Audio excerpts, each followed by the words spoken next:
The Rad and Norty Show is back for another week. We got all kinds of interesting things to talk about. The Doc is on a rampage to take down pack mentality.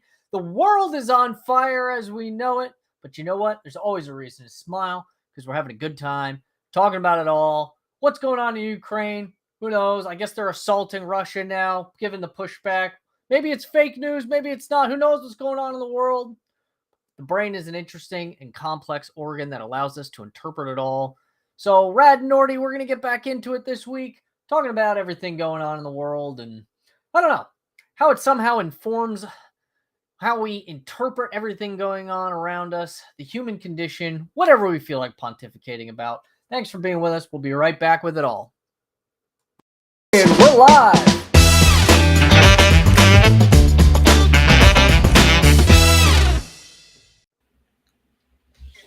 All right. Josh, welcome back to another week, the Rad and Norty Show. We have not been swept away in a great natural disaster. World War III, while maybe close, has not kicked off yet. So let's just see what's going on in the world. What's spinning through your brain this week? Catch me up on life. Anything new personally?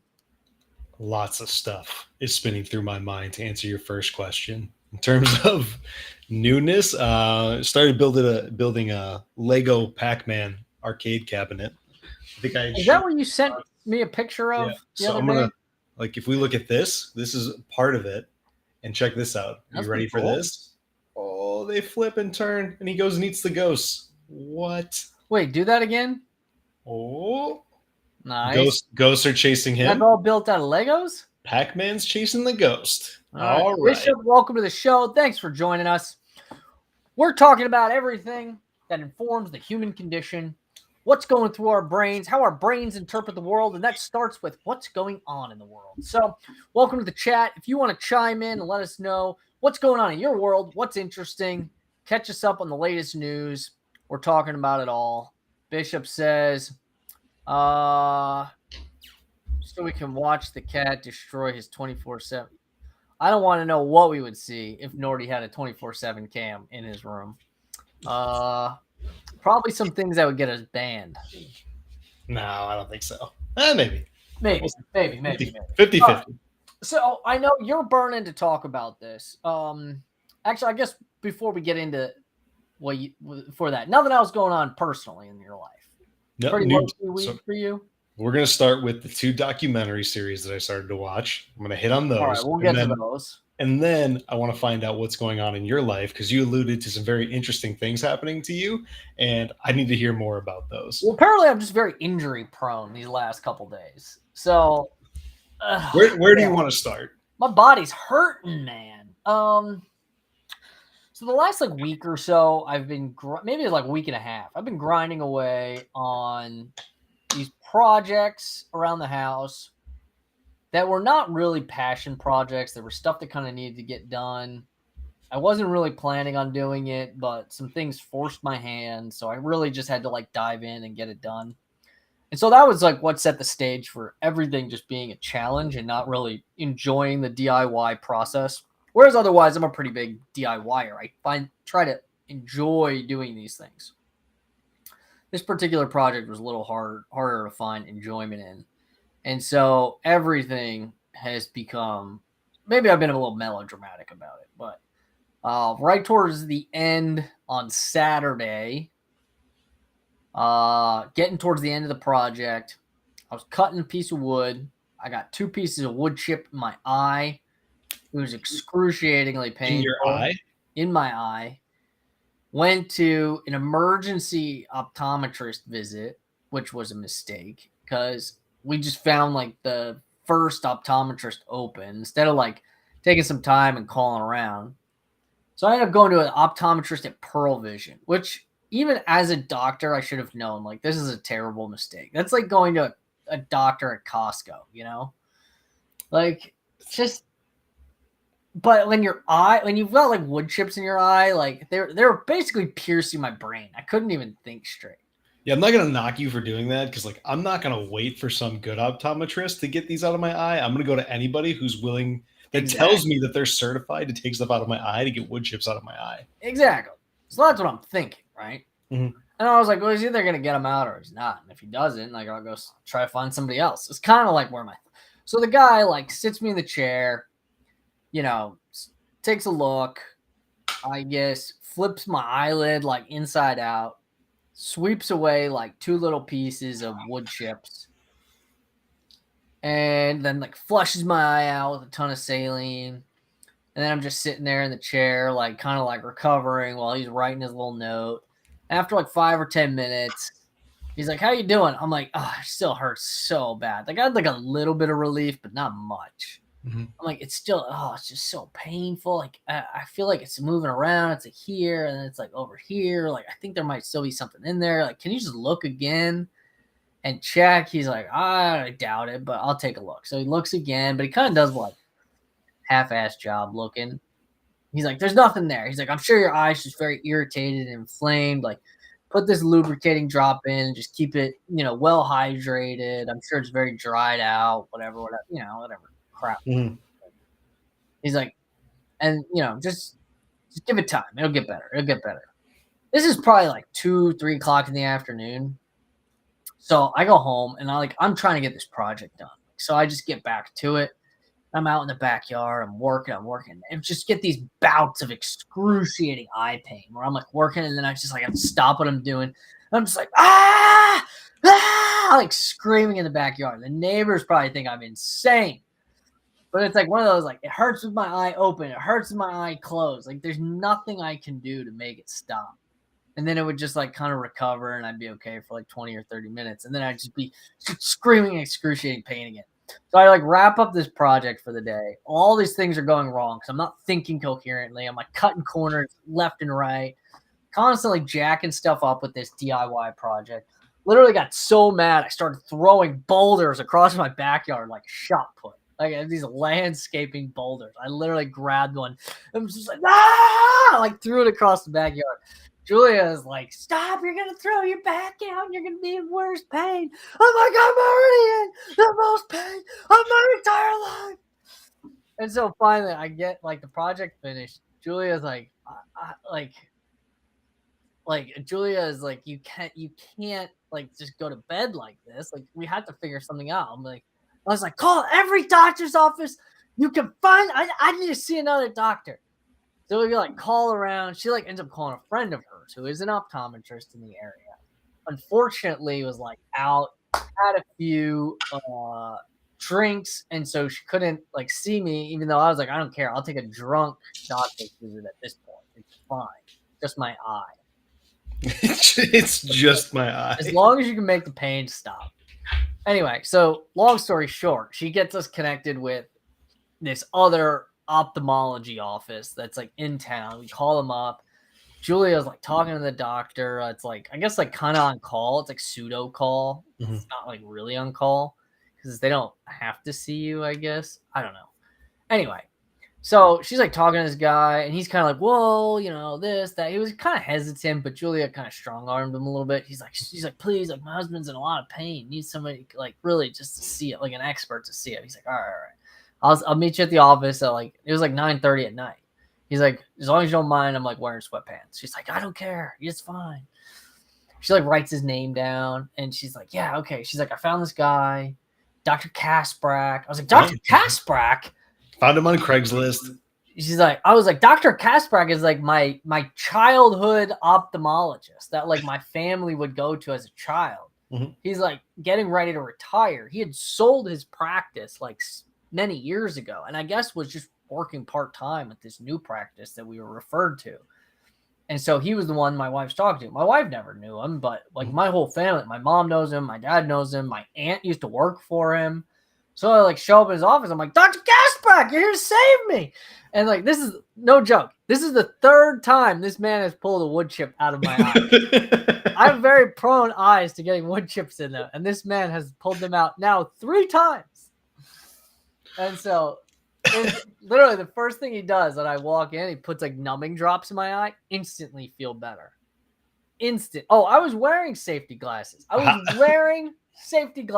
The wood chips blew up under the glasses into my eyes.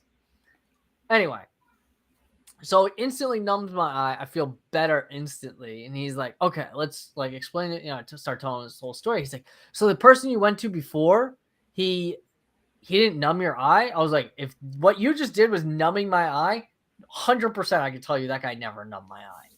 So he's like, okay. And so long story short, he like looks at my eye, does this full exam. He's like, I'm pretty confident you don't have anything left in your eye, but you do have a nice like chunk taken out of your cornea. Oh man. So he's like, I'm gonna put this little bandage lens in. It's a contact lens, essentially. Yeah. So like when you close your eye, your eyelid doesn't scratch against your cornea.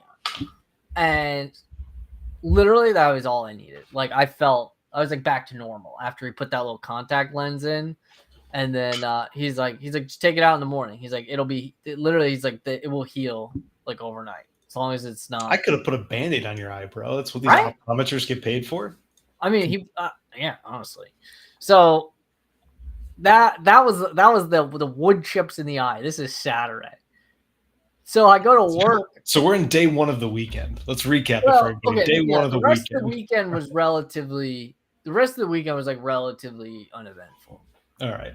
Then fast forward to Tuesday. I'm at work doing my thing. I get stung by a bald-faced hornet right in the arm. I mean, it scared the crap out of me because I'm just sitting there doing my thing, minding my business. I had headphones in, so I didn't even hear it.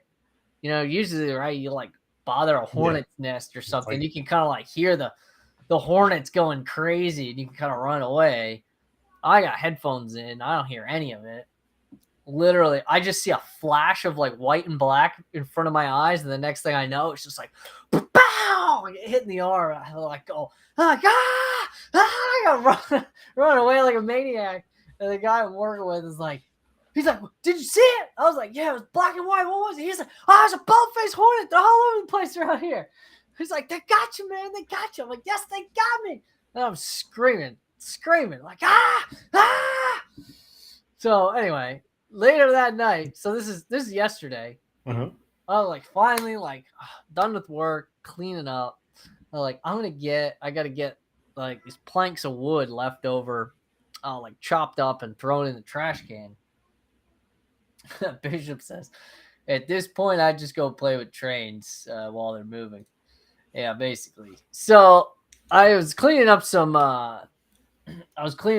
wood, and it's like 5-6 foot long pieces of 1x4s, old 1x4s. So I'm just like kind of propping them up against something in my driveway, just kind of giving them the old boot stomp, snap them in half, throw them in the trash can. Seems simple. Mm-hmm. How could you possibly hurt yourself doing this? So one, literally,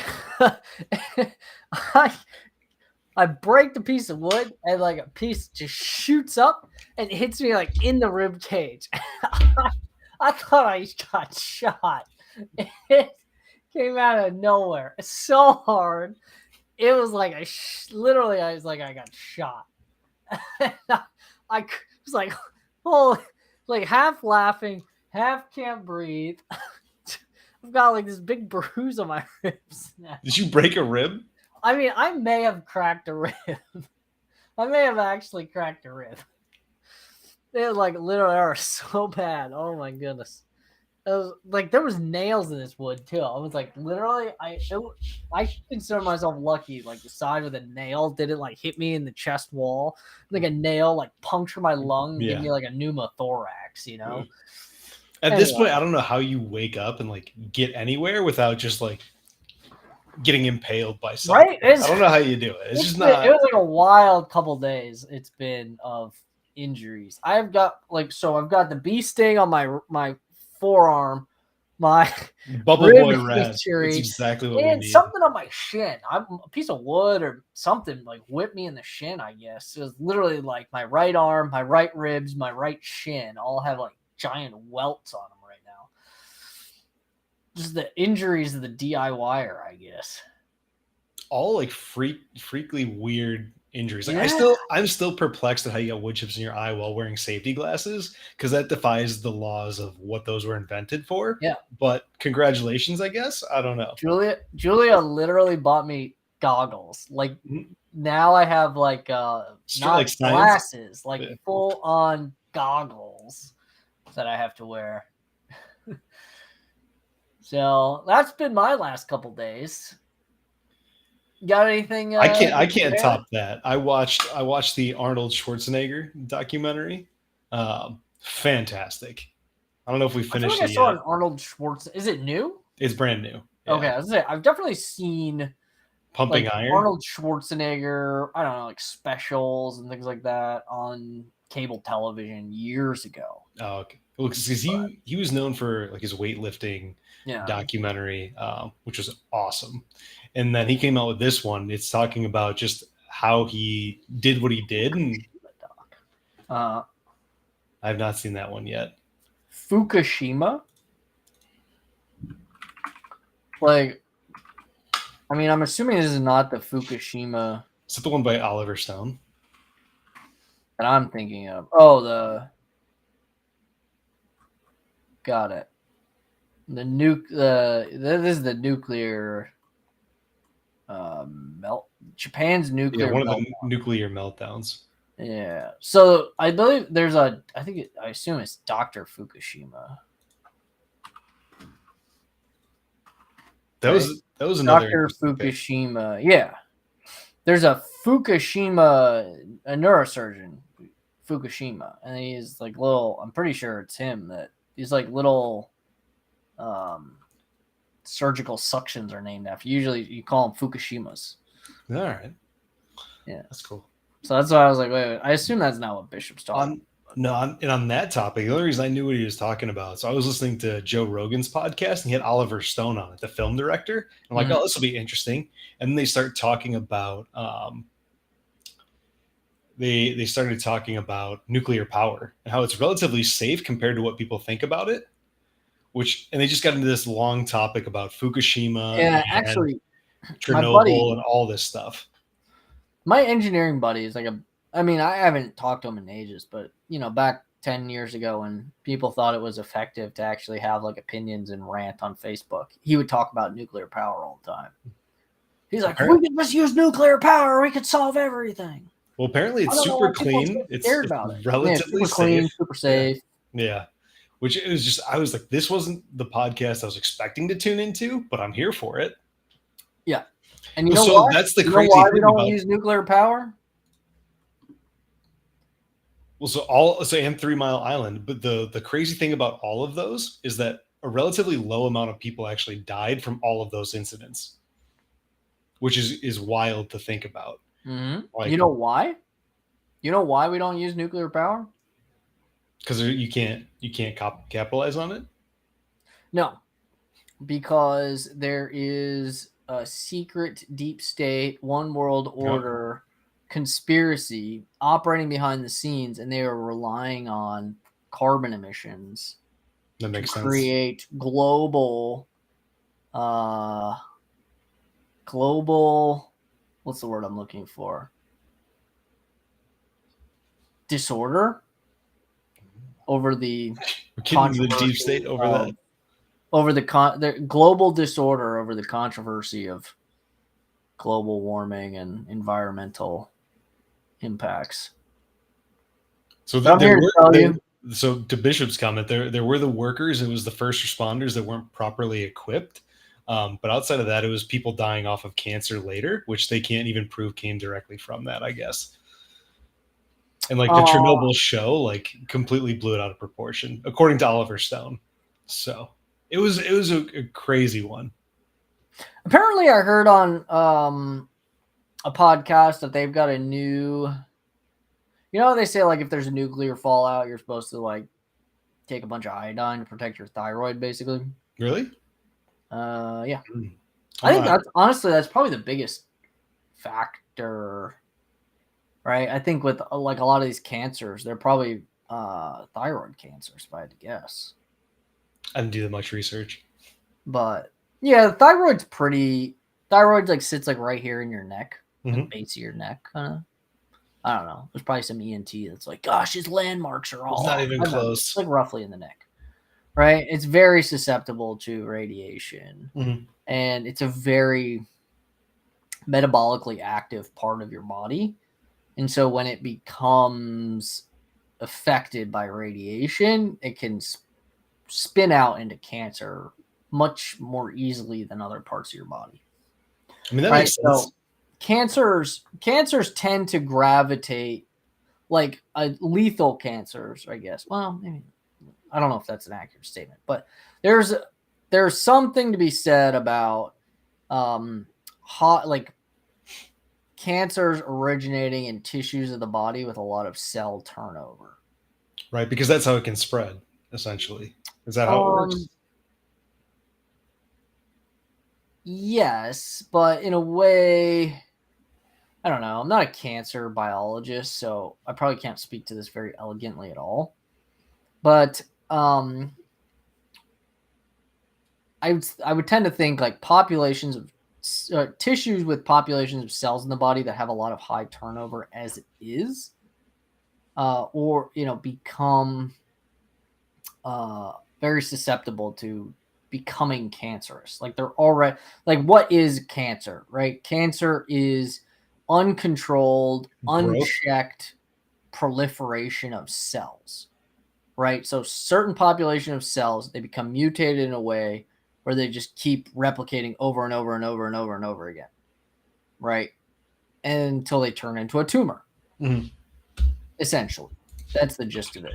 And then once it becomes so large, it breaks out of its parent environment, and then it metastasizes, right? It gets into the bloodstream or the lymph system, and those mutated cells migrate to other places in the body. Right. And that's embed themselves and then start growing there.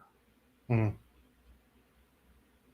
But it all starts with this like high turnover of cells. So when you have, like, think about skin cancer, right? Mm-hmm. Where, like, I assume it is relatively like understood or relatively understood from your perspective as a right healthcare person.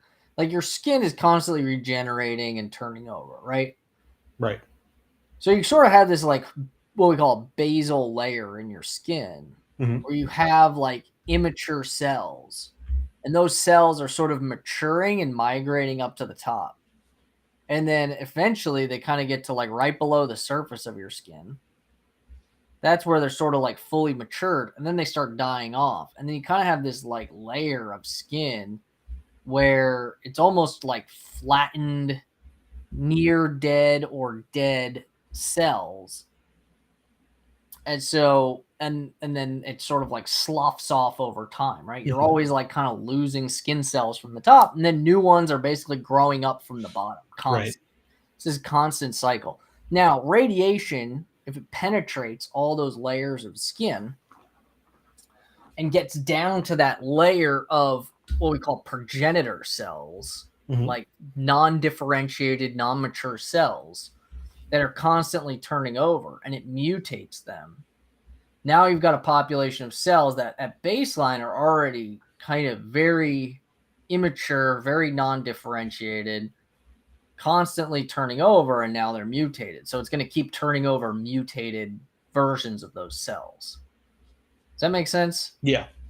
So it just creates like an environment where the likelihood of those mutations becomes continuing on and becoming problematic. Right. Yeah, basically higher probability of, like, if you think about like anytime you're exposed to radiation, right, it can mutate a cell. Right. But it's not like every single cell that undergoes a mutation is going to become cancer. Right? Maybe you mutate 2 billion cells before one cell becomes a cancer cell. And then maybe that one cancer cell dies before it gets a chance to replicate and like establish itself. Mm-hmm. So you may have had cancer and never known, mm-hmm. theoretically, right? Because what are we? Right. We're exposed to radiation all day, every day. Right. There's radiation everywhere. Yeah. I'm exposed to levels of radiation right now, sitting in front of my computer. Mm-hmm. I'm exposed to levels of radiation when I go outside in the sun. Mm-hmm. All right. So the idea, though, is when you have highly concentrated forms of radiation that are, target places like the thyroid, which is very vulnerable, you can end up with cancers. Mm. And so I think that's why with like nuclear fallouts, you're supposed to take a bunch of iodine and basically like saturate your thyroid with iodine to prevent, I guess, like radiation-induced cancer of the thyroid. Interesting.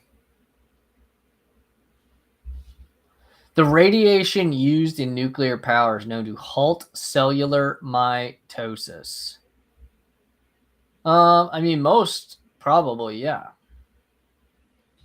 I think the issue, though, I mean, think about it. We use radiation for all kinds of things, right? We use radiation to kill cancer. Right? Mm-hmm. I mean, you ever heard of radiation therapy?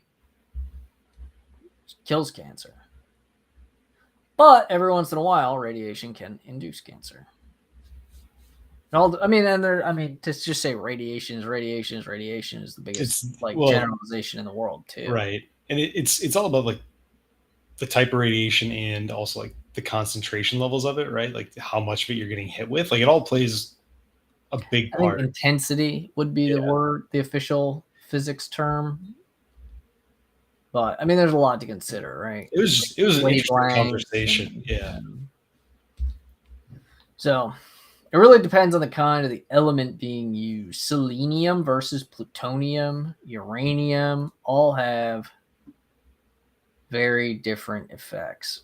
Yeah, I assume that has to do with the type. I mean, I don't know. I'm not a physicist, but yeah. Me either. The general answer to that is yes, for sure. But okay, so other documentary I watched on the Chernobyl topic. We were talking about your documentaries, and Bishop was telling us about his documentary. Fukushima the Days documentary miniseries. The other one I was watching outside of the Arnold one, this still sticks on like the brain topic, it was like the lost serial killer tapes on Peacock, and it was this psychologist that was employed by prisons to evaluate inmates to see if they were likely to be a danger going forward and commit violent crimes. So the first interview he ever conducted was with Ted Bundy, and that was the first set of tapes. But he goes through these different killers and he interviews them, trying to unpack, why they were violent, and if they're likely going to if they were going to commit a violent crime again. So he was basically the one to determine if they were going to keep holding them or if they were going to allow them out on bail.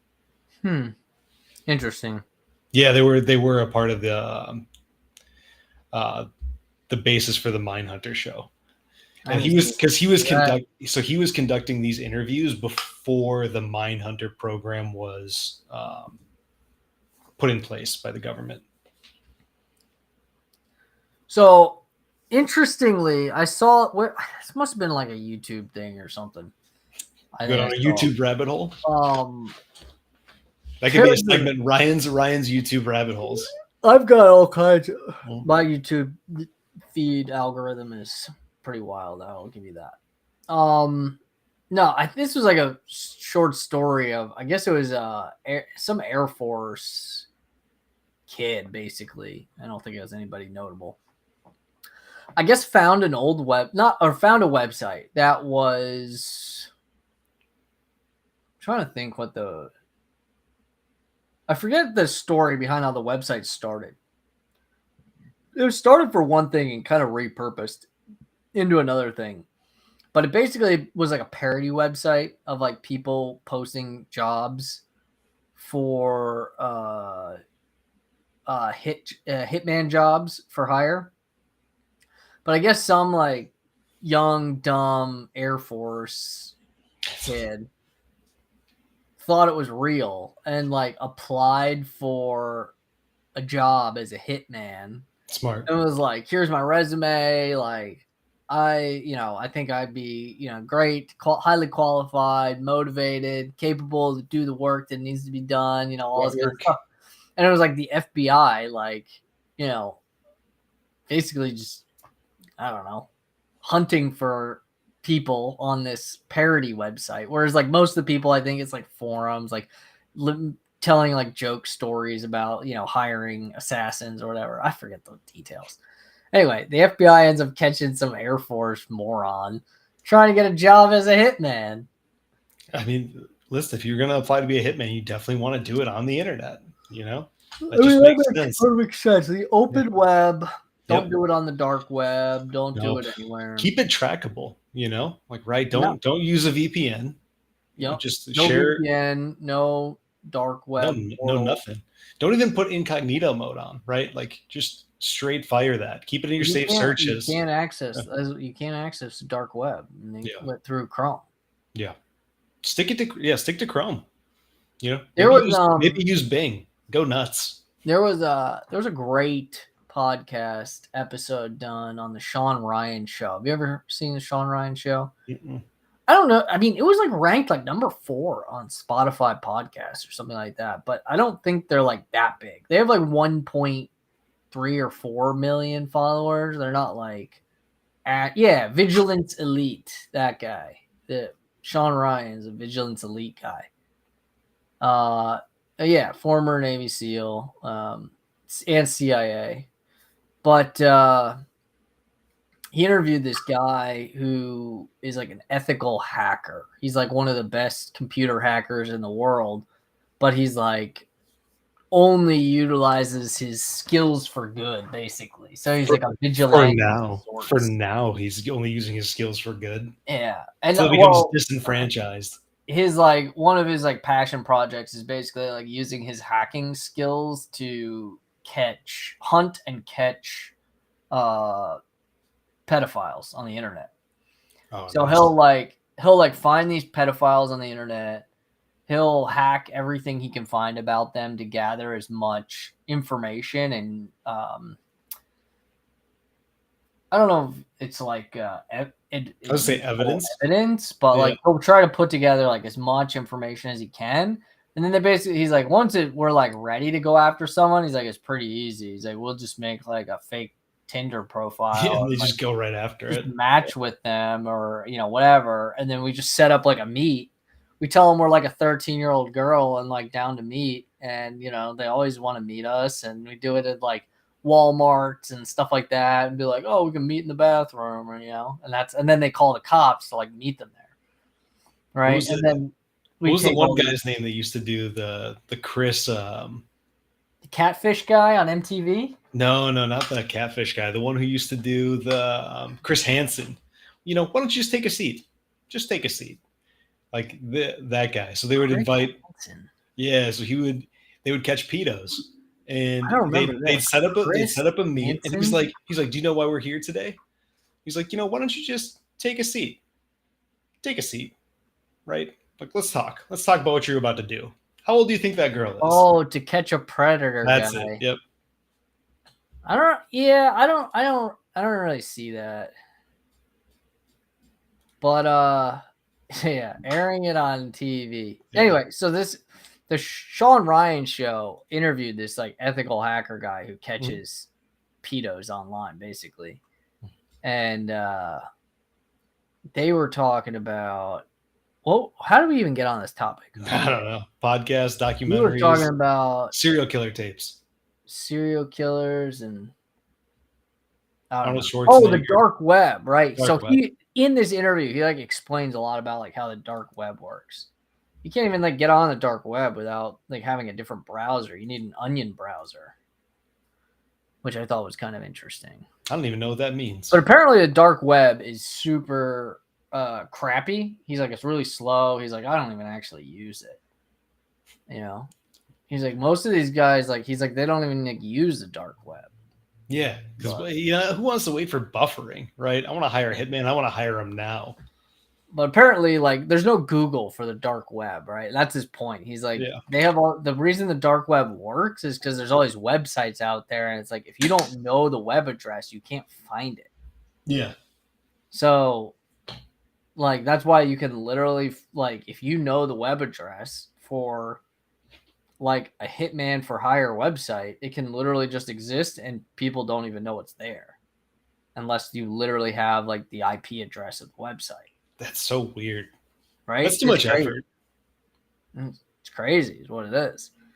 But yeah, I mean, they have like all these like pedo chat rooms and just like crazy, just dark, disgusting stuff out I there. remember when the dark web was becoming more and more talked about, like the things you could do, it was insane. I was like, why do these things exist in the world, and like just why? But there's people out there that Yeah, want to do that. So there's sick people in this world, or are they people at all? Maybe they're aliens. or lizard people that inhabit the center of the earth because it's hollow.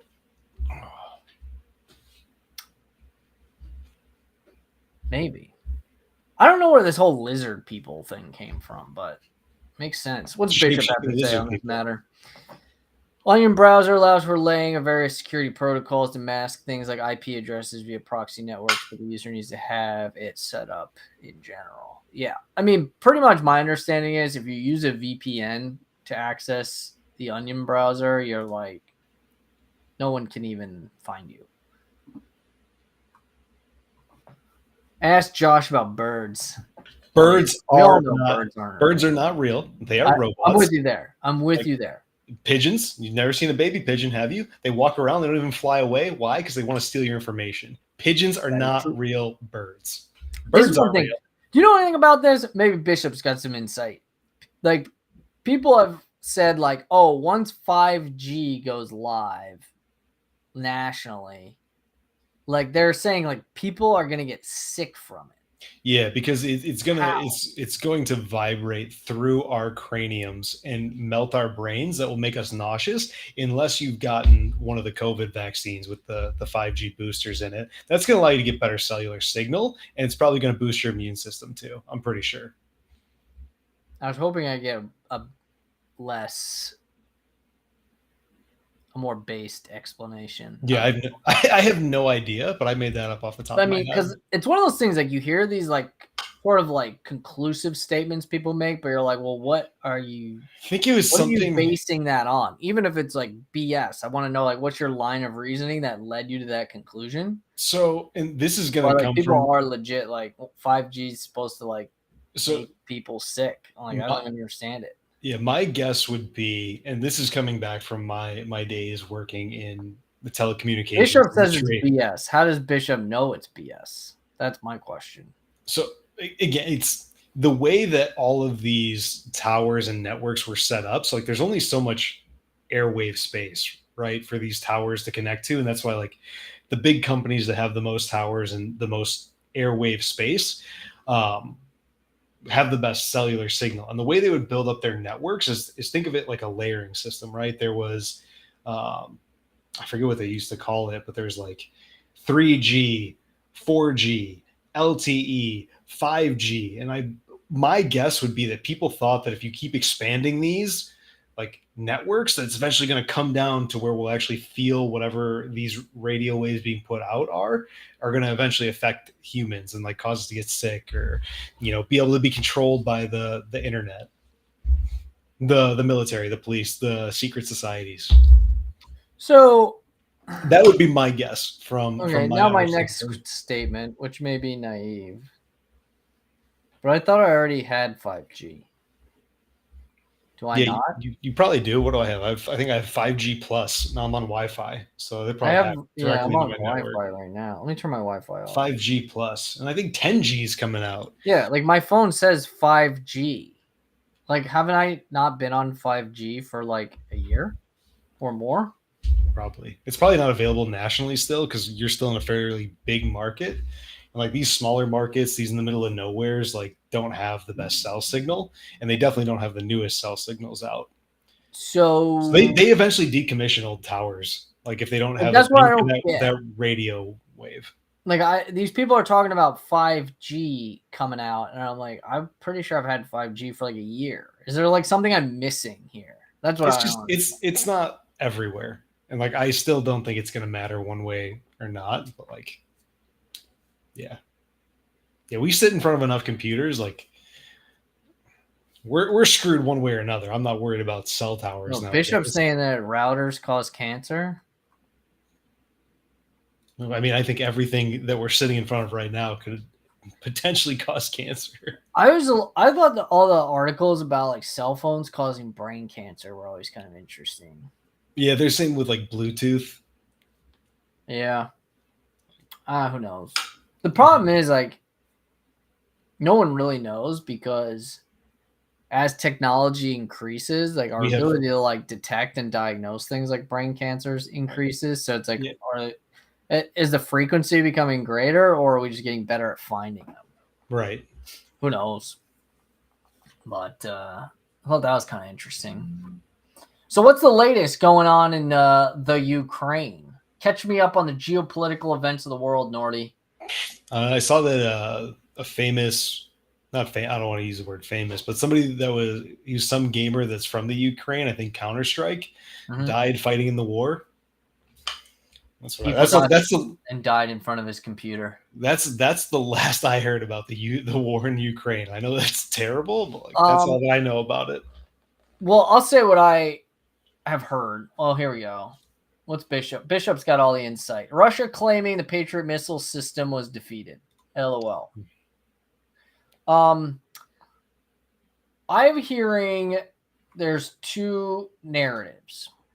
Well, I'm sure there's more than two, but you've got basically the mainstream narrative is all about like pro-Ukraine, things are going in Ukraine's favor, blah, blah, blah, blah, blah. That's what they want us to think. What's that? That's what they want us to think. Well, for whatever reason, yes.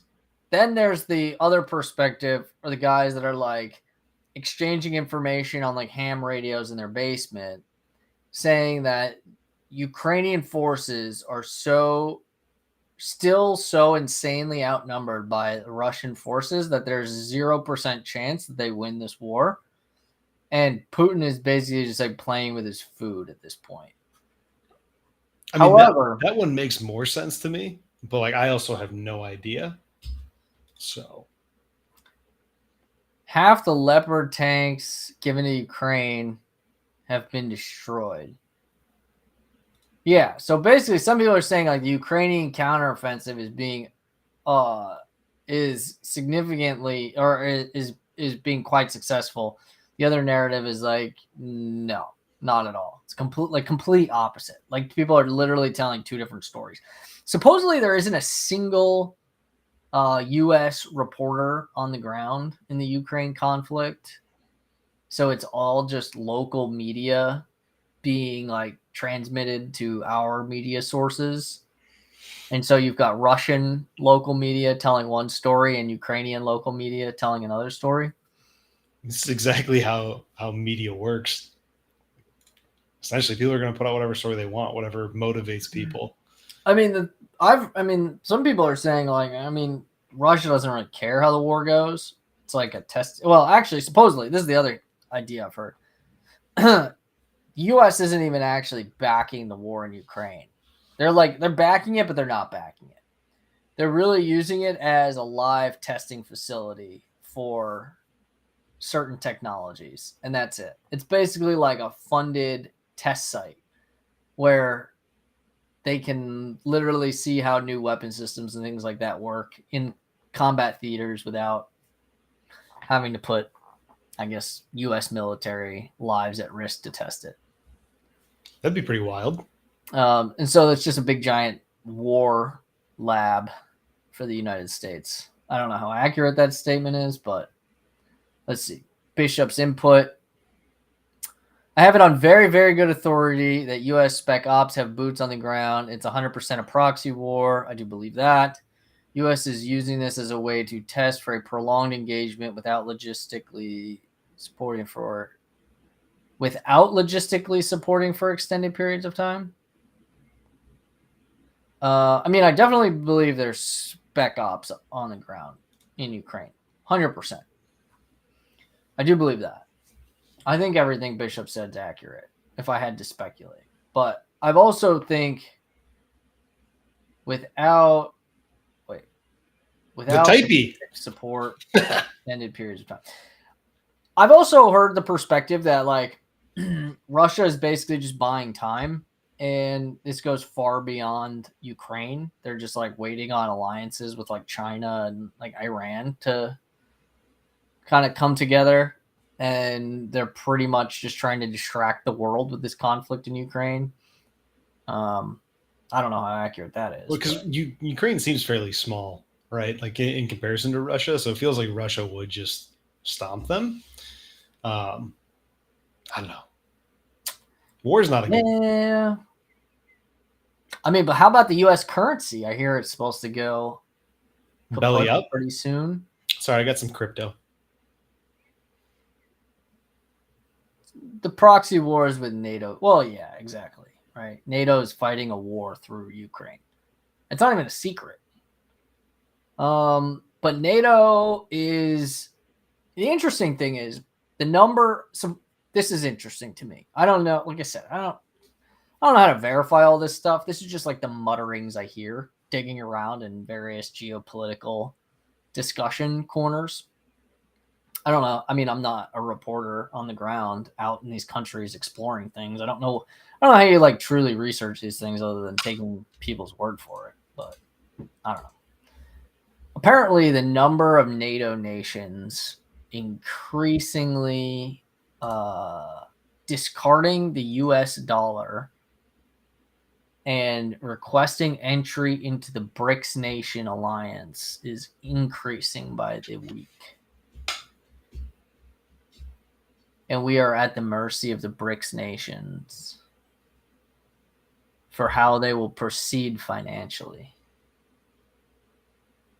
What's that mean?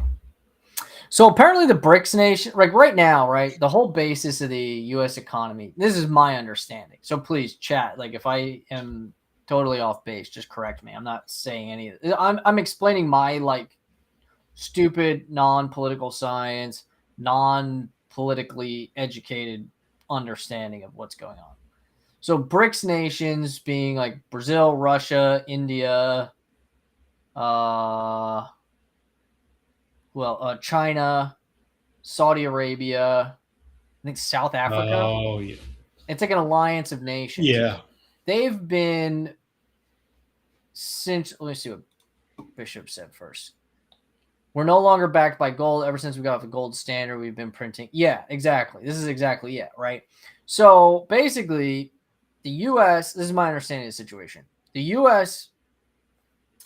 got off the gold standard. What that means is like, as when we were previously a big creditor nation, we would give money to other countries. The way it used to work is like if we would loan money to another country, we would give them like a pile of gold.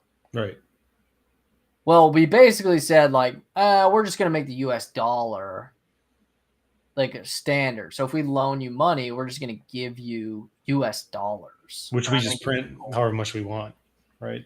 Yeah. But now it's like over the years, I think like since like the 70s, the US has gone from like being one of the largest creditor nations to being one of the largest debtor nations. So now we owe people an insane amount of money. Yeah.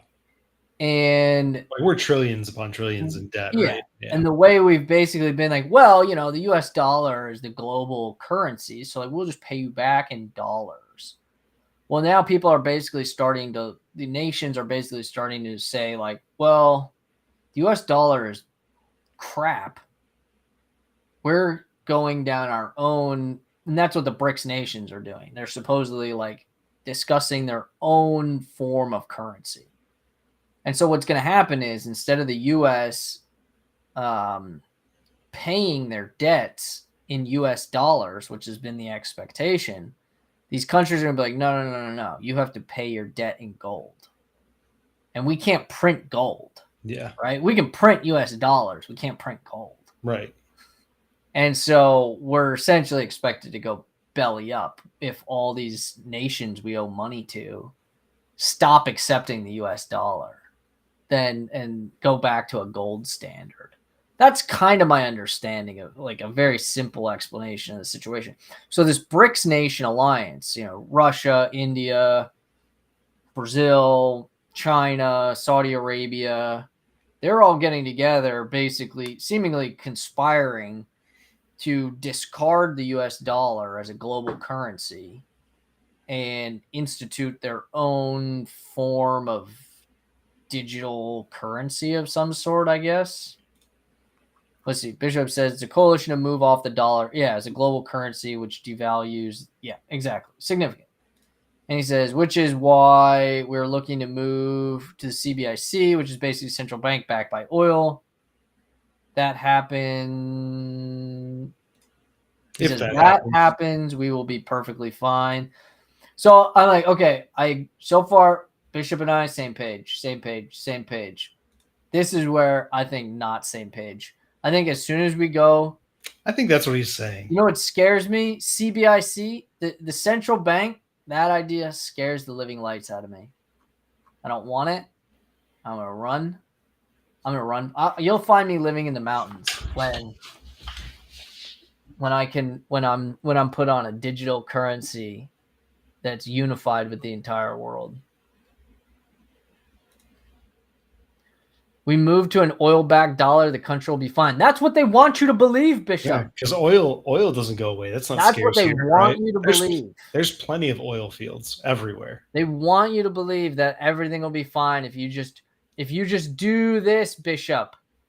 Do this and you'll be fine. There is nothing about a one world system or government that ends in fine. We talking about Permian, Texas? Are we talking about Friday Night Lights?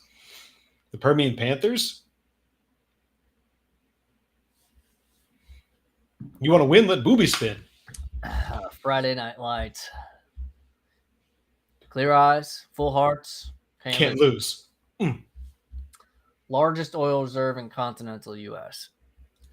I'm sorry. There's no argument in this world you could make that would convince me that a centralized global currency is a good thing for mankind. I'll never. A centralized digital currency, good for mankind. Nope. You'll never convince me of that. You're more likely to convince a hardcore liberal to vote for Donald Trump in 2024 than to convince me of centralized global currency. Let's hear Ryan's solution for our debts. What's your thoughts? There is no solution. We're hosed. I'm not offering a solution. I'm offering a mindset that we're hosed. Oh, all right. The great American experiment may be coming to an end, my friends. We had a good ride. I mean, not really. We lasted less than 300 years. It's a solid run. Solid, but it's the longest empire in the world. We had fun. Oldest empire in the world. What's Google have to say about that? The Akkadian Empire. Which one's that? 1,000 years in Mesopotamia. That's a really good run. That's a strong run. I mean, that just pops up from Khan Academy. Oh, man, I haven't seen Khan Academy in ages. Oh, I'm sorry. It's the earliest known empire, not the oldest empire. Yeah, we take the oldest. I would say longest running back-to-back empire in the world. Back-to-back national champs of the empire. What was the longest lasting empire? The Roman Empire is the longest lasting empire in all recorded history. Dates back to 27 BC, endured for over 1,000 years. The Roman Empire ain't dead, my friend. The Roman Empire will be back. I mean, that's what people are saying. That a lot of this is, a lot of the geopolitical movements are aimed at reestablishing geopolitical boundaries of the Roman Empire. My honest opinion, let's see what Bishop has to say. And I know my alphabet agency person is listening. The tree is thirsty and needs watering. They're all listening, my friend. They're all listening. But the events of the world are definitely got me interested. I listen to like every Wednesday or Thursday. Usually the show comes out on today's Wednesday. Yeah, so I did listen to it today, but usually I listen to it on Thursday after it airs on Wednesday. It's like a geopolitical updates show. It's obviously a single opinion. I don't know, but I find it interesting. I don't claim to know anything. Anything I say, I'm kind of just regurgitating what they have to say. Who knows? It's interesting. Yeah. I like to think the world's going to end. like you said, you like to think the world's going to end. Yeah. Yeah. All right. You want to just believe that we're going to live in this life. This is life. This is it. Yeah, it's all going to be fine. It's just this until the end of time. Yeah. It's going to fix itself. It'll fix itself. We'll get back on track. Fix itself. Putin will go sit down. We'll print more money. Like, you know. Wake me when it's time for the 2.0 electric boogaloo. What was that? It's Always Sunny in Philadelphia episodes. They did the electric boogaloo episode. That's a great show. I've been listening to their podcast more where they break down the episodes. There's a new season of it. Oh, yeah, I started watching it. It's better than some of the last few. The last few were I watched the first episode of the new one. I thought it was a good time. It's called Frank Shoots Every Member of the Gang. Oh, nice. It's Always Sunny, electric boogaloo. Charlie McDennis. Oh, Charlie McDennis. Electric Boogaloo. Oh, man. That show cracks me up, man. That is a great show. It's just crack. Charlie, man. Like, you can't. Danny DeVito, Frank. Who's better than Charlie? Frank is better than Charlie. They're like, gosh, Charlie, you smell terrible. Like, what are you eating? Like, expired cheese? I was like, a couple weeks expired. I thought, I can't just, it's a block of cheese. I can't just let it go. So, I ate a little bit. If you like when Charlie does that type of stuff, you're going to love the first episode of the new season. Careful Googling electric boogaloo. You could very well end up on a watch list. I don't think I'm important enough to end up on anyone's watch list. You're going to end up on a no-fly list somewhere, man. I don't want to fly anywhere, so that would work for me. Actually, that would be very convenient for me if I end up on a no-fly list. I wouldn't have to go anywhere. Yeah, that is true. Right now, my big dilemma is deciding whether or not I want to move off the grid completely. Like, how far off the grid are we talking? I still want to be able to drive to the store and buy a gallon of milk. Okay. But I kind of want to wake up every day and not see people. I feel that. Without getting in my car and driving there. What spot are you gonna pick? What mountain range are you gonna lock in on? I don't know. One day you may just find that I'm not here. Hopefully we got some radios, just some satellite radios.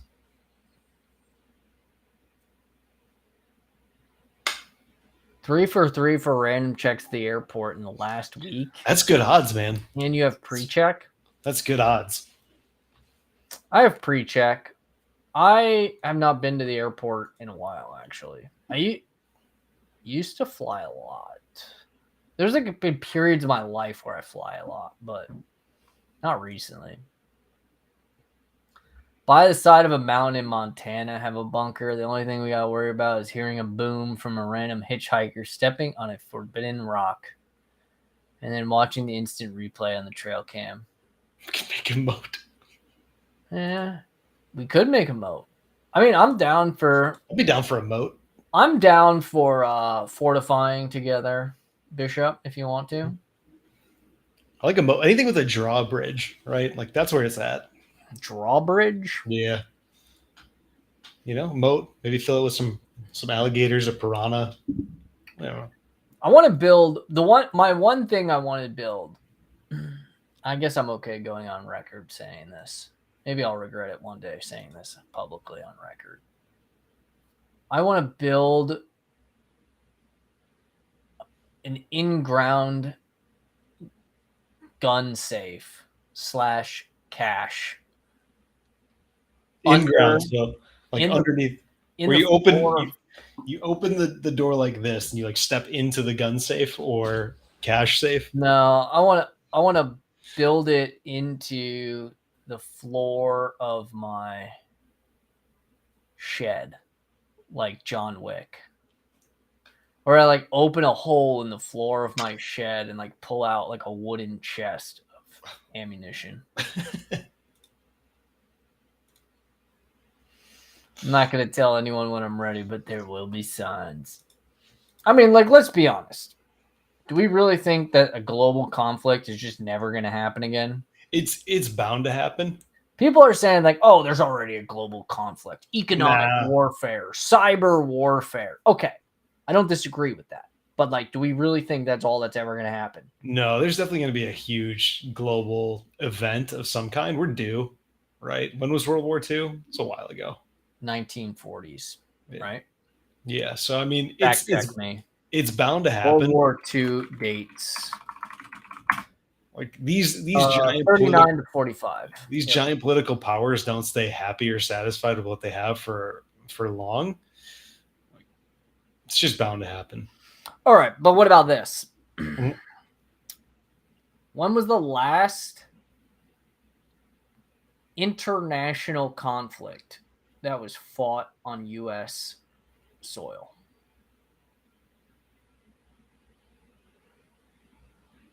If you exclude Pearl Harbor. World War II didn't happen on U.S. soil, did it?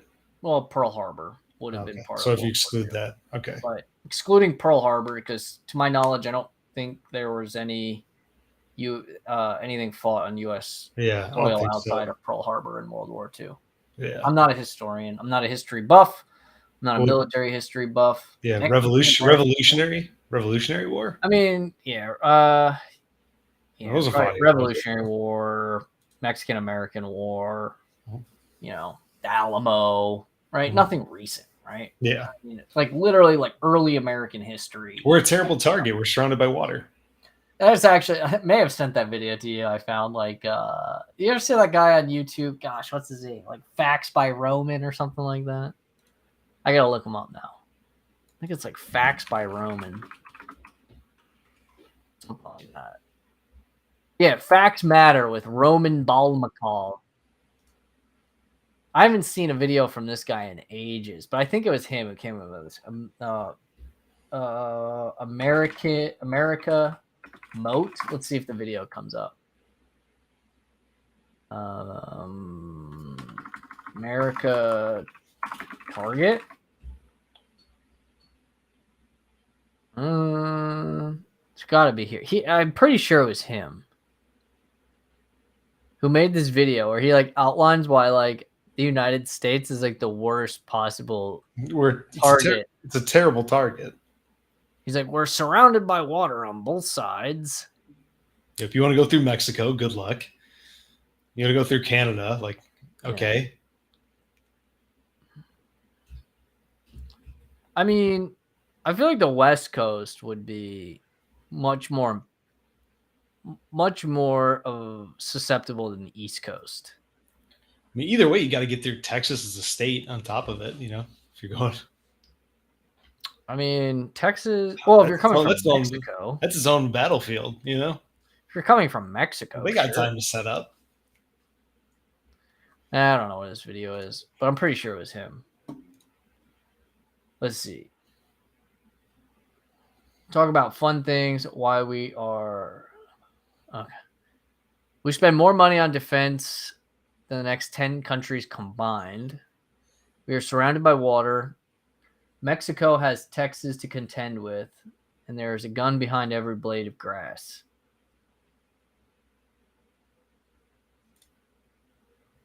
The U.S. population has more guns than any standing military in the world.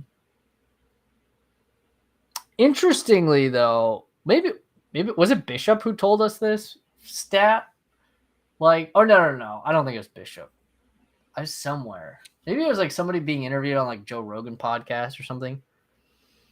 That if you take like the top 3, like basically the U.S. is like number 1, 2, or 3, like top 3 or whatever for like most gun violence per capita or something like that. But he's like, if you take the 3, I think it was Philadelphia, Chicago, and some other city. He's like, if you take them out of the equation, we go from being like top 3 in the world to being last 3 in the world for gun violence per capita. Chicago's bad, man. And that's why he's like, and look at like the political affiliations of those 3 cities. So he's like, clearly they're like, Philadelphia, Chicago. I forget what the other city was. New York? No, California? New York doesn't have a lot of gun violence. California? I'm trying to think of where else there would be. Like, I feel like Florida? It's probably Florida. Honestly, Florida I think is pretty safe. I bet it's probably maybe, unless it's Miami. No, it's not Miami. Somewhere. Maybe Washington? Maybe not. I don't know. Bottom line is they were all like very blue, like democratic stronghold cities with tons of gun regulations in place. And he's like, take that out of the equation and we become like literally one of the safest countries. Detroit? It may have been Detroit. Yeah, actually. May have been Detroit. This gets into my final point of the night. Now, like, we'll steer into this. So, like, I don't want to get into politics. I don't want to take sides one way or the other. But if you take away, I got this great shirt. It says "My politics, pro God." I don't care about left wing, right wing, Democrat, Republic. Doesn't matter. I'm in business with the big man upstairs. Well, and that's like, or in another dimension. So I don't want to turn this into like a pick a side type deal. But at the end of the day, like, if you think taking away legal guns, right, is going to stop the bad people from getting guns, like, I don't understand how that logic works. I can't wrap my head around it. I don't get it. Like, you think criminals stop being criminals? Let the people have their guns. Let me ask you a question. Where do criminals get their guns from? Where do all the gangs get their weaponry from? Get them imported like drugs, CIA is giving them. Yeah. Giving them out in cities. See? Exactly. It won't stop. You know who had the narrative right? The Sons of Anarchy. They thought they were running guns and drugs for the cartel, and their primary contacts with the cartel work for the CIA. The CIA is probably feeding guns and coke into the country through the cartel. 100%. There's money to be made. We're funneling it in. I believe that. Pepperidge Farm remembers. But that's, I mean, we touched on this a little bit, like pack mentality and how it operates. Oh yeah, we never got to this main topic of pack mentality. Bring us home. Give me the update.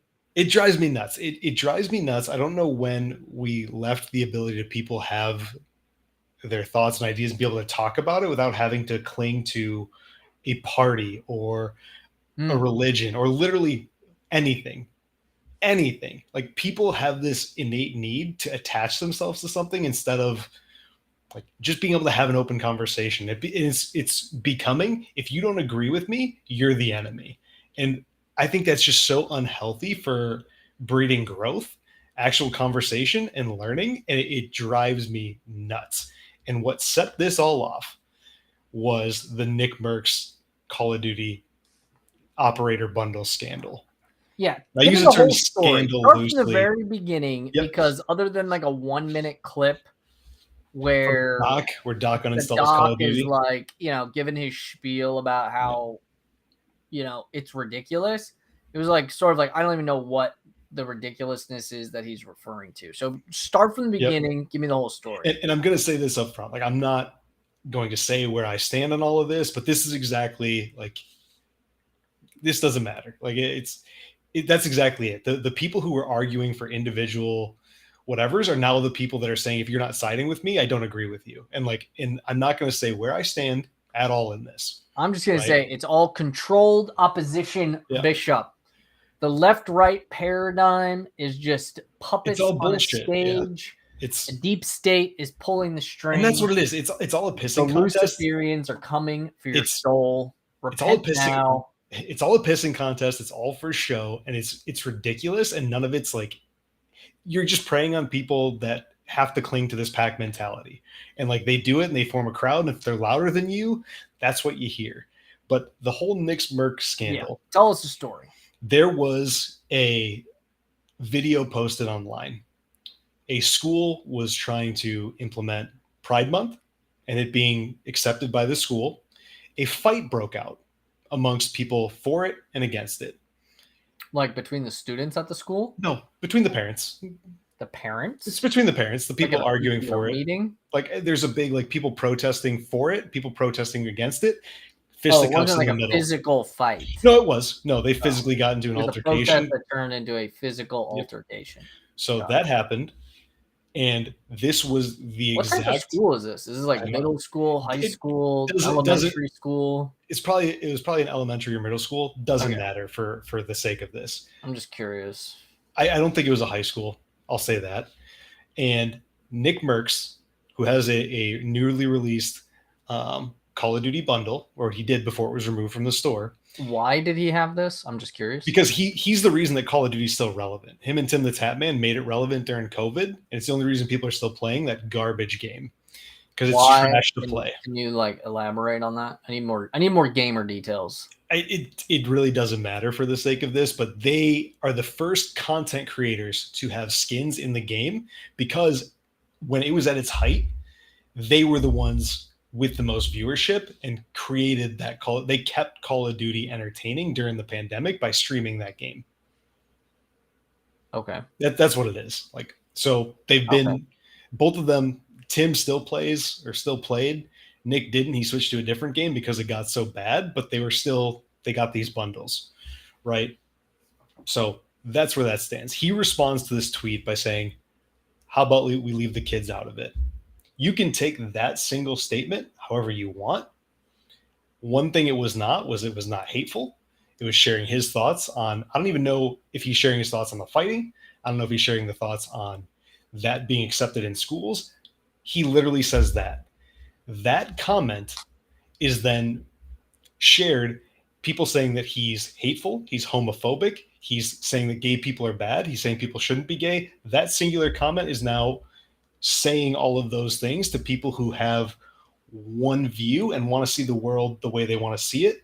They're probably more full of hate than that one person is and don't want to accept the conversation. So he said those words. That is all he said. He then said he wouldn't apologize for it because he wasn't saying anything hateful or saying anything mean. He gave a little bit more around his thoughts on the subject, but none of it was hateful. None of it was denouncing anything. He shared his opinions on it. Call of Duty said, we're going to remove your bundle because we don't align with those views. I don't understand how him sharing that opinion, whichever way you stand on any of this, is him trying to stop people from being who they are, or any of that being hateful towards a specific group of people. I don't see that. And it's, in my opinion, from what I was seeing, the same people arguing for their rights, right, and being able to be who they are now the same people saying that he's not allowed to say how he feels. So how is it flipping from that just because you're clinging to what you perceive that as versus it just being an opinion? Right, wrong, or indifferent, it's an opinion. It wasn't negative. It wasn't attacking anybody, but now he's being crucified for it, for lack of a better term. When even if you agree with him or not, don't think it was a bad way to share your opinion. And I'm for let people be who they want to be. Let them be who they want to be. Not everything's about an agenda. Not everything needs to be crammed down our throats. Not everything has to be pick a side. Things can be open for interpretation. And we should be able to talk about these things. We should be able to have real conversations. People should be allowed to be who they want. And that's where I stand on it. So you need to move your camera down so whenever Bishop has a long comment, it doesn't cross your face out. Pride Month. Let's see. It's Pride Month, so my only comment is that pedophiles are attempting to glob onto the long acronym community and reband as minor attracted persons, now have their own flag. Is that the pink and blue part added to the rainbow colored flag? I don't think that's been actually added to the flag. Oh, I saw it on like a T-Mobile commercial. for people that are attracted to minors is added I to don't the know. pride flag. Is that what it I don't is? think What are the that's- colors that they're adding for the minor There's- attracted person, for the pedophiles? Let's just call it what they are. Yeah, Minor attract. We're calling if that's like, actually they're added to a pedophiles. flag, like There's some things where, look, I have personal views and I'm okay on a live stream platform to hedge my personal views out of respect that maybe that's not shared by everyone. yeah, Minor attracted persons are pedophiles. Don't need to hedge my opinion on that. I yeah, don't think very that's many what people we all do. stand on. And I think any pedophile, reasonable person does stand share that opinion. Hold on. Public beheadings. What I'm still trying to figure out. Hold on, we lost. yeah, my internet cut out for a second. Oh, is that what that was? Yeah, but yeah, I mean, I wasn't leaving the conversation. What is the flag that I'm pretty sure T-Mobile? Let me just look it up. I'm pretty sure it's T-Mobile. But that is one thing. Like pedophiles should not be accepted anywhere. And I don't want to go down that rabbit hole. Pride Month. Yeah, I don't really want to go down that rabbit hole either. But also, like, yeah, my main point of this is like we're so attached to like joining a community and grasping onto it and not letting go, even if there's maybe you don't fully believe everything in that. Yeah, and I'll be honest, I think it's unhealthy. It's an unhealthy mentality. You need to be open to hearing somebody out, even if you don't agree with them. I agree. I actually have a lot to say about that, which I will summarize in a minute. I just don't want to completely lose this thought here. Yeah. This is the T-Mobile. So you see how they have like this like brown, there's like pink, blue, brown, black. There's one. This thing? Yeah. Is this no, tell me this is not the No, there's like there's binary and non-binary. Oh, is this like more associated with like the racial justice part? Probably coloration. But I know there's several different sexualities that are represented in that flag. I don't think any of them are minor attracted, at least not to my knowledge. All right. So yeah. I don't think again. But on the note of, this whole like as you've described, needing to belong to like because the reality of it, and sort of commit to the beliefs or values of that pack, regardless of what it is. I'll be honest, as a God-fearing Christian, that is the problem that religion has. Yep. The big areas that I have problems with it are usually with religion and politics, because there's people who will not engage in a conversation or even just talk about things. And that's where I would be most self-critical of, I guess, what I would kind of call my own community, right? Is that I think in similar ways, I'm pro-God, I'm not pro-religion. And what that means is... We talked about that. I mean, I think that people are, not even outwardly, right? I mean, you have these sort of a-religious communities. I'm not speaking to the religious communities versus the non-religious communities. That's not, or secular communities. That's not what I'm talking about. I'm talking about religious communities within themselves disagree with certain theologies. And 95% of the people within those religious domains don't even understand why they believe what they believe to the fullest extent that they could or should. They accept the doctrine of what they're taught. Yep.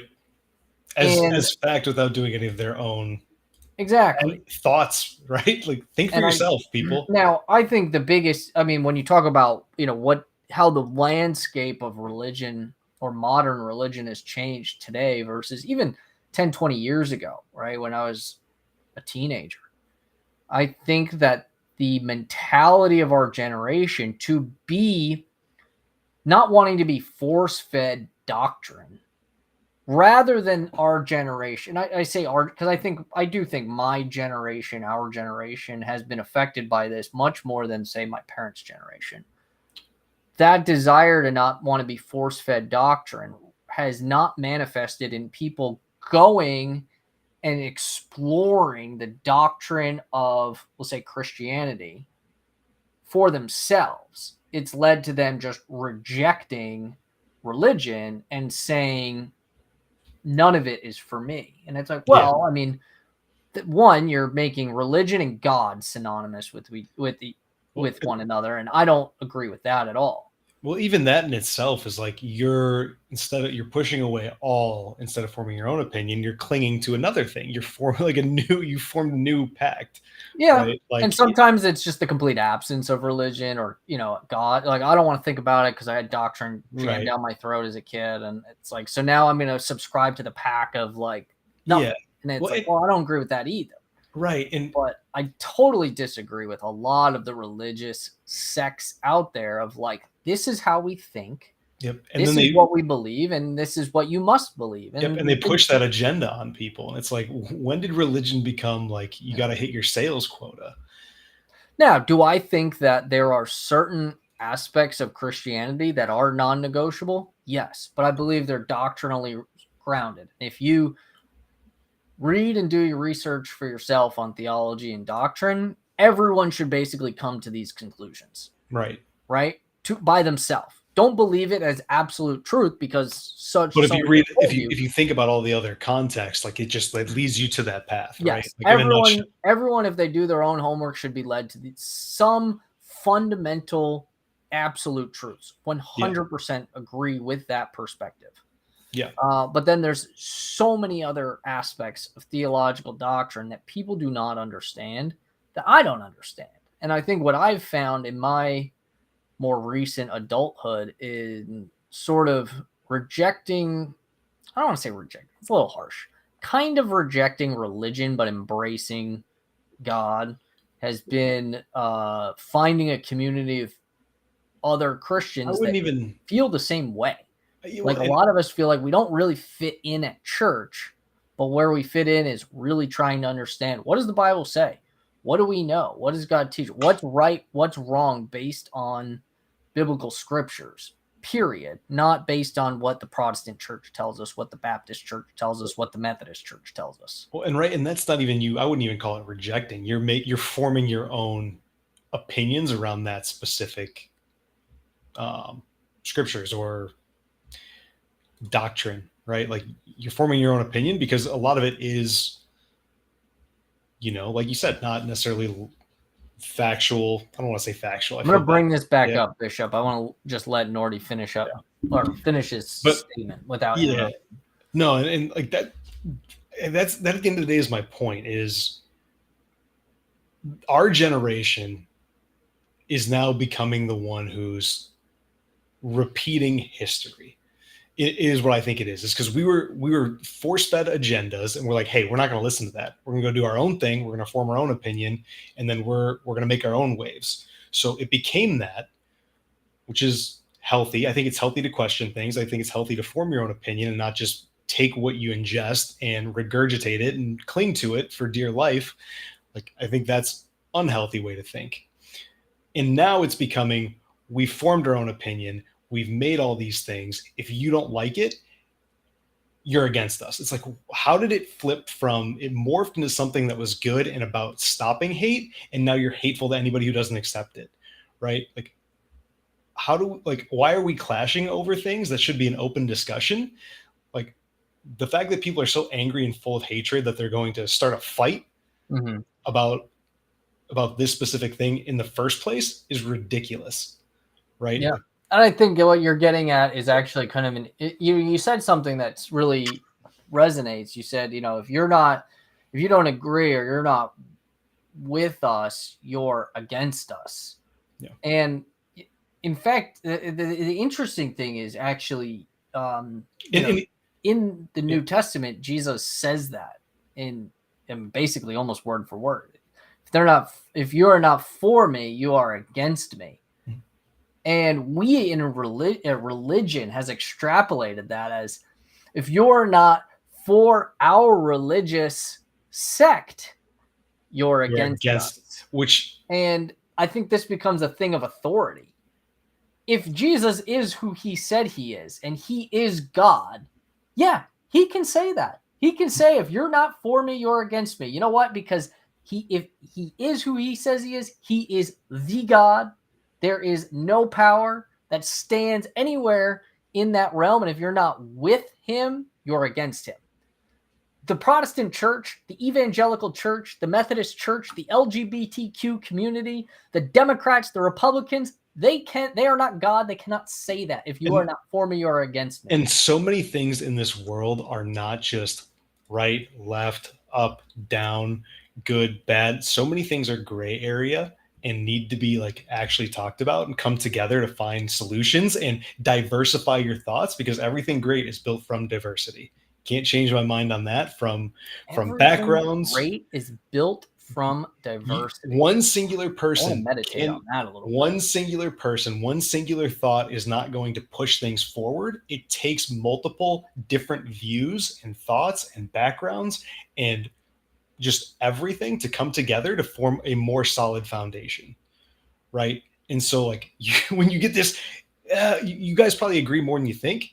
And if you just sit and talk about it and like get your ego out of it, like have a real conversation, stop fighting one another, stop killing people over stupid shit. Like realistically, like let's do that first. Like, anywho, I get heated about this. This stuff pisses me off because it's so silly to get up in arms and make something what it's not, just because you're clinging to one thought that I don't know why you're clinging to it, because you feel a part of that for some reason.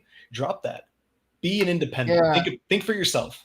I think the thing, there's so the human nature is to cling to truth. I think when it is to cling to truth. I really do believe that. Otherwise, I don't think things like religion would exist in human history, right? Well, things like science wouldn't resonate in society. And I'm all for facts versus not facts. But we get this social media age, people read something and interpret it as fact when it is not. And that's a bigger issue on top. Well, the issue is, I think it starts with this desire to cling to truth. And you mix that with the human nature to belong to a community, right? Who genuinely doesn't want to belong to a community, right? That's what look, Twitch streamers make their money on what? Building community. We are community animals. I mean, everything is about building community. Races build community amongst themselves, right? And it's portrayed as,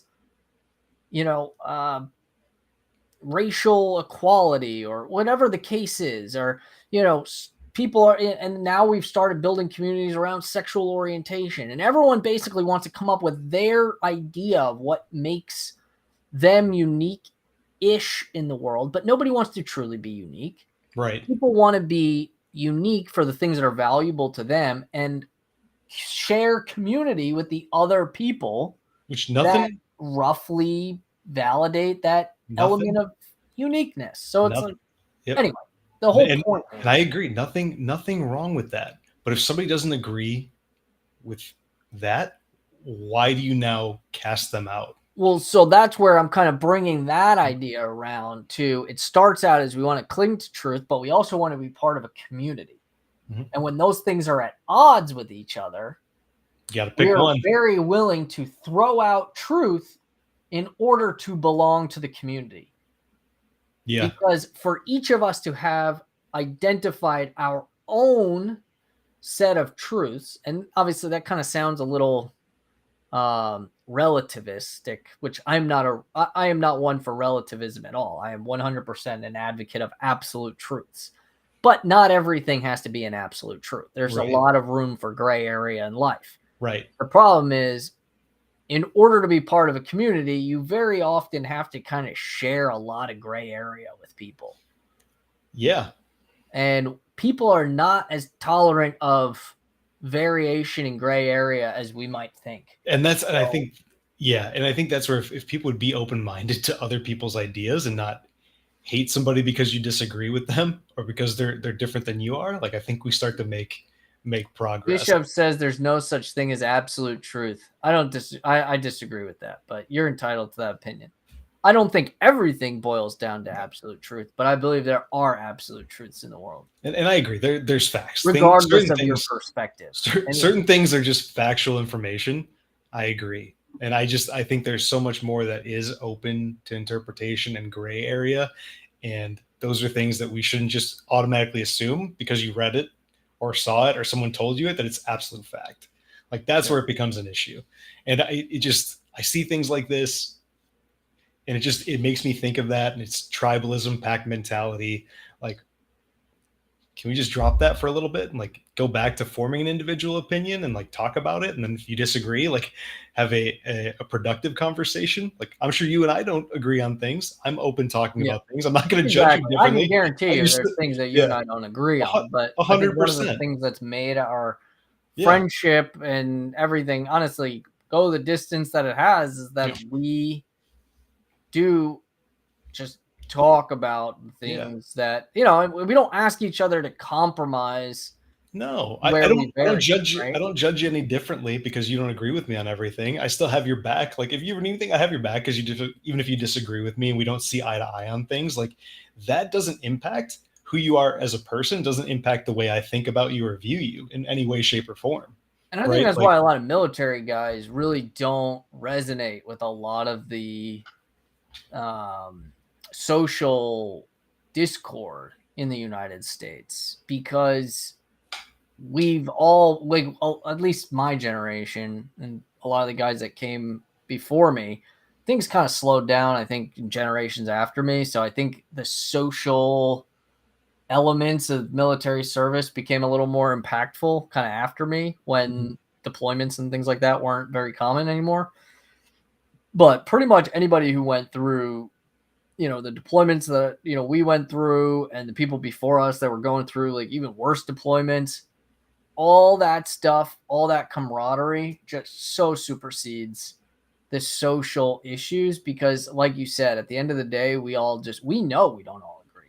Yeah. And everybody when rounds are flying down range, we can put our disagreements aside and stand shoulder to shoulder and just pump rounds down range. And I guarantee any hesitation. I guarantee most people came from a different background, different socioeconomic, they came from a different upbringing than everybody else. Everybody had different experiences, and I guarantey that's a part of what brought you together too, for a united cause. Bishop says, would you consider the sky being blue an absolute truth? No, I wouldn't. Open interpretation. Actually, I wouldn't, because is the sky actually blue, or is it a reflection? I mean, color is not an absolute truth. Yeah. I mean, this is a very niche example, but the underlying principle is color is not an absolute truth.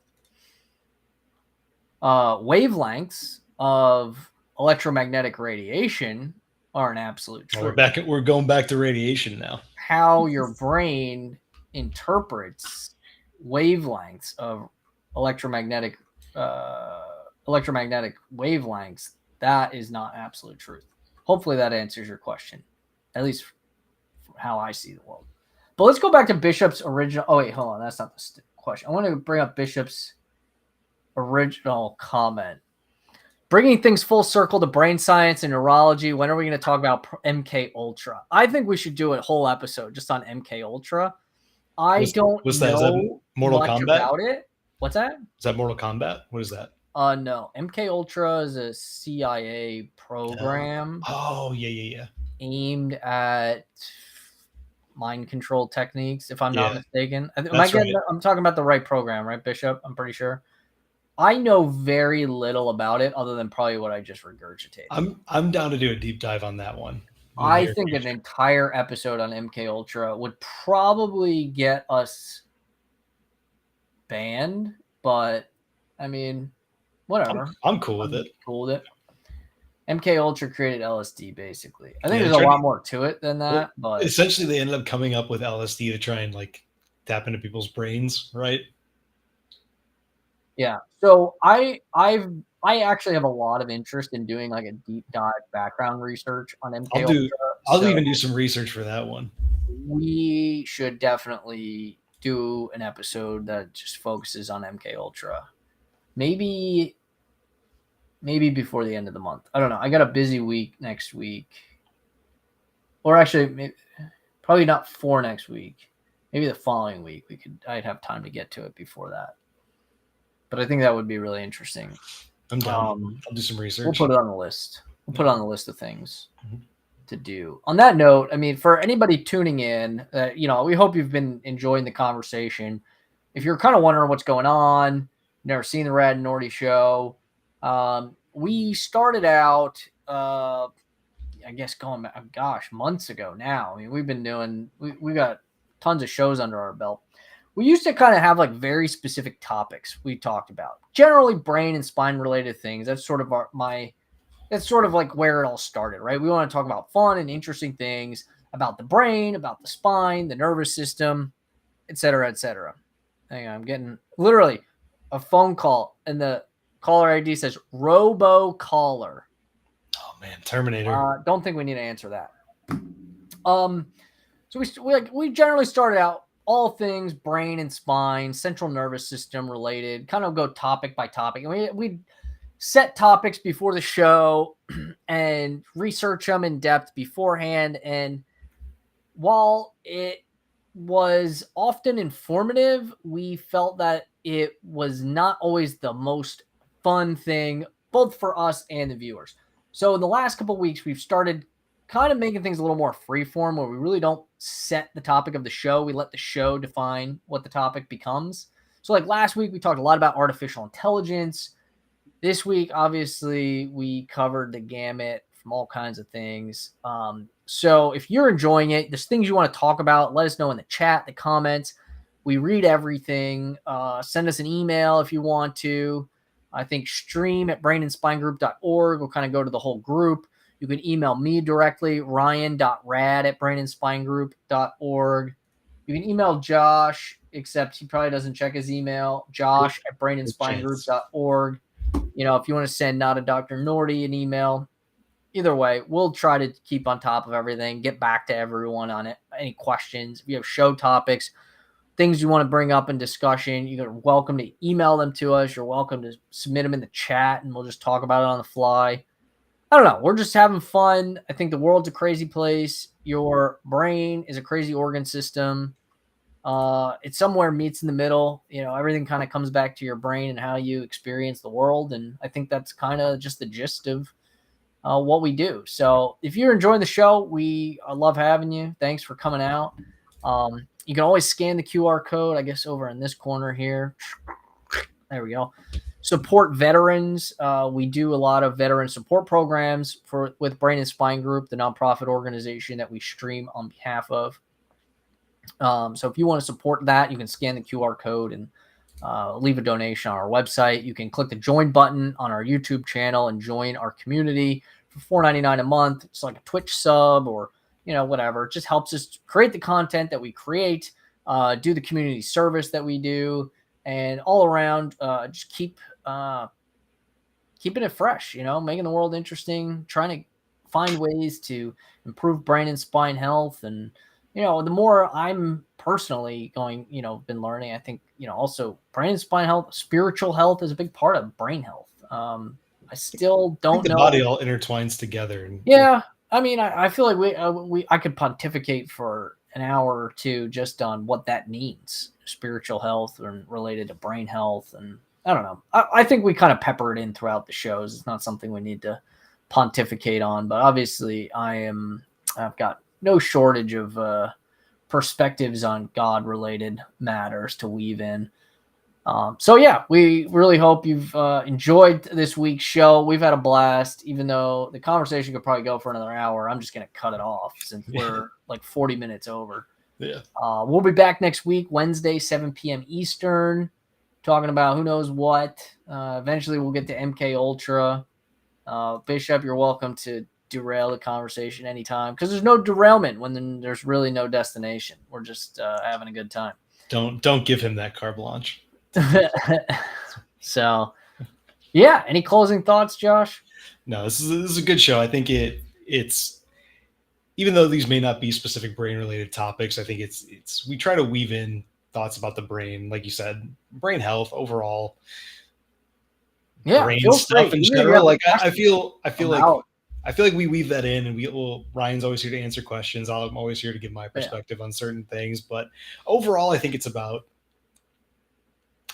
just mental awareness and like things that go through the brain in general is what this has become, and I'm enjoying it. It's about using your brain. Yeah, like use your brain, think. Like, well, this world is just, it's so passive sometimes. It's like, and there's plenty of use your information. brain and be wrong, and then use your brain to realize you were wrong, and then correct course, right? And even there's so much information about literally anything out there. Like, go find something you're interested in. Use your brain. Learn something, right? Bring it to the table and let's talk about it. I don't learn anything useful, but man, I love podcasts, love documentaries because of what we talked about before. Learning's fun, right? Mm-hmm.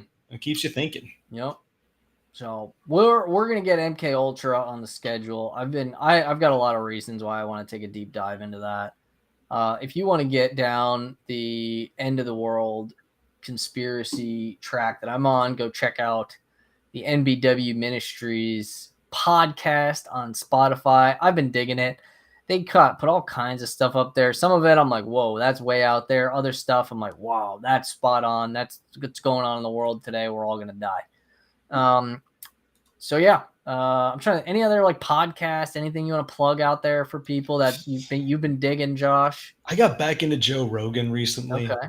And then I always listen to my sports podcast. So Bussin' with the Boys, PMT, Pardon My Take. And then I listen to a wrestling action figure podcast called the Major Wrestling Figure Podcast, which is a must listen to every week, learning about all the new figures and what's going on in the fig world. And that's probably the most fascinating one I listen to every week. So the best thing I heard today when listening to the guy from MBW, the podcast, MBW podcast, talking about American politics. This is like, he's like, I love it. He's like, I just get my popcorn and I watch it. He goes, I think it's all staged. He's like, to me, American politics is like watching professional wrestling. We all know it's fake, but it is great entertainment. And so get out and put in your vote in 2024, which will not count. We are subscribed to selections, not elections, apparently. On that note, we got plenty of crazy ideas to bring at you next week. I'm baking them up every week, getting out there, digging through the world of conspiracy theories and who knows what to bring you the craziest takes. And I'll probably be watching something that'll pique my interest about something else. Any Diablo updates? I haven't touched the game. How's it going? I mean, before we close, this will be our closing parting benediction. Closing, yep. I will give my thoughts on Diablo. Next week, hopefully I have a completed Pac-Man Lego arcade cabinet to show everybody, or at least more completed. I did take down Lilith. Nice. What are you playing? Druid. Storm Druid. So I may or may not like a boomkin kind of thing. It's kind of like a boomkin, less stars, more lightning. So it's like a shaman boomkin hybrid, if you want to think of it in WoW terms. I throw lightning bolts out. I forget what my other abilities are, but I think I hit somebody with a stick with lightning bolts. I turn into a bear. Oh, I summon a hurricane around me, which is always fun. That sounds cool. Yeah. Every time I think about it, I'm like, man, it would be fun to play Fire Mage, and then like whatever I'm doing when I'm thinking about it, I get back to like, being busy and not having like mental capacity to be thinking about it. I'm like, my goodness, I don't have time to play this. Just like 30 minutes here or there, just a taste. Just a taste. Just a taste, man. I don't need a taste of the devil's water. Get a feel for it, I'm not. Why do I need a taste of the devil's water when I can drink of the overflowing cup? I'm not addicted to it. Just just give me a little fix, just a little bit.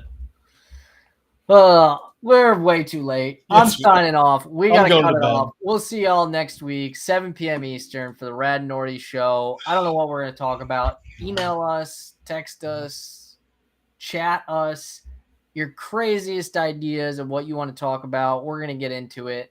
Nothing's off the table unless, of course, you want to try to like summon a demon or something. I'll be out faster than you can imagine. Nothing hateful. Nothing no weird. Seances, no crazy weird things like that. But for the most part, bring it up. We're game. So that's all we got. Rad and Norty, we're out. We'll see you next week.